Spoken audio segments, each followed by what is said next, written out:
Jack Cipher, Digital Detective, episode The Ghost of Patches. Past the rain was coming down hard on the city tonight, April 20th, 2026. From my office window, I could see the neon glow of data centers bleeding through the fog like wounded animals. My name is Jack Cipher, and I investigate cybersecurity threats the way other detectives work murder scenes.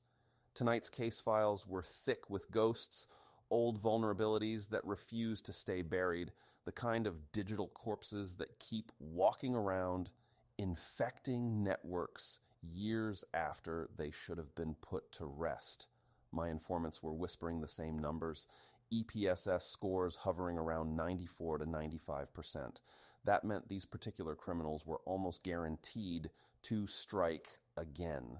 The known exploited vulnerabilities list had them all marked as repeat offenders caught in the act.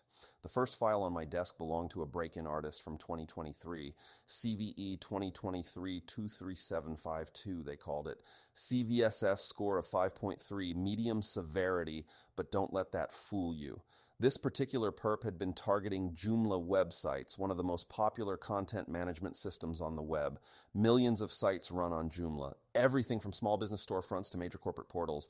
The crime was elegant in its simplicity. An improper access check in Joomla versions 4.0.0 through 4.2.7 left the web service endpoints wide open like unlocked backdoors.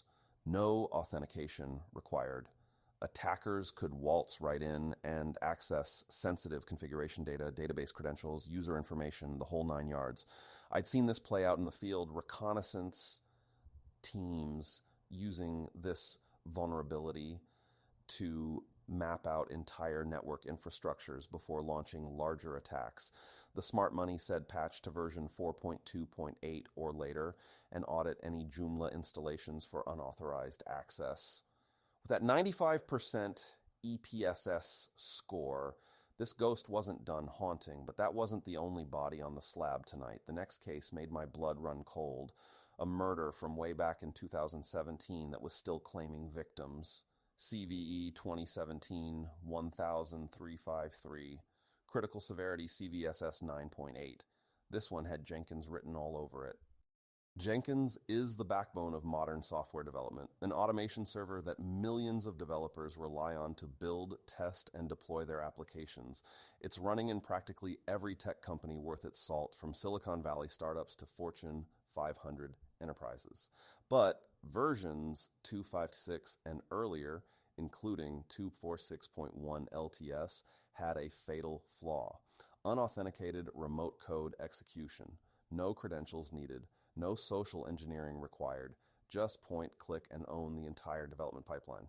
I'd worked cases where attackers used this vulnerability to inject malicious code directly into software builds, creating supply chain attacks that rippled through entire ecosystems. DevOps teams, CI/CD administrators, anyone running legacy Jenkins instances should be losing sleep over this one. The fix was straightforward but painful. Upgrade to Jenkins 2.4.6.2 LTS or 2.57 or later.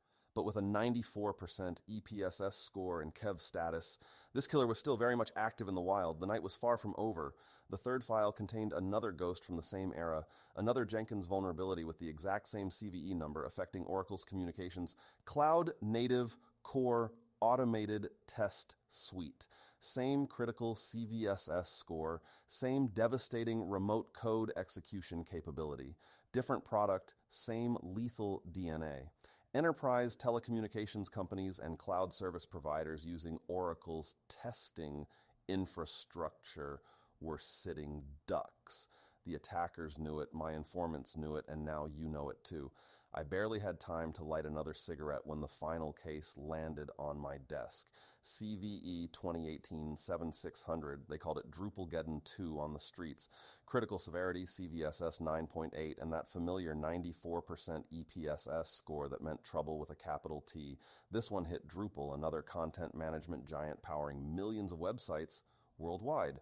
Government portals, university sites, major media outlets, Drupal runs them all. The vulnerability affected versions before 758 and multiple 8.x branches, allowing remote code execution through a poisoned form submission. No authentication required. Attackers could inject malicious code through compromised forms, turning legitimate websites into launching pads for larger campaigns. I'd seen entire government networks compromised through a single vulnerable Drupal site. The fix was urgent, update to the patched versions immediately, but here we were in 2026, and these digital ghosts were still walking among us, still claiming new victims every night. As I closed the case files and watched the rain streak down my window, one thing was crystal clear.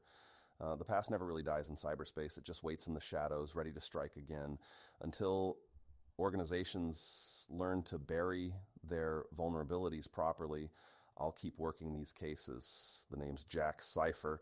And in the city of ones and zeros, the dead patches tell the most dangerous stories.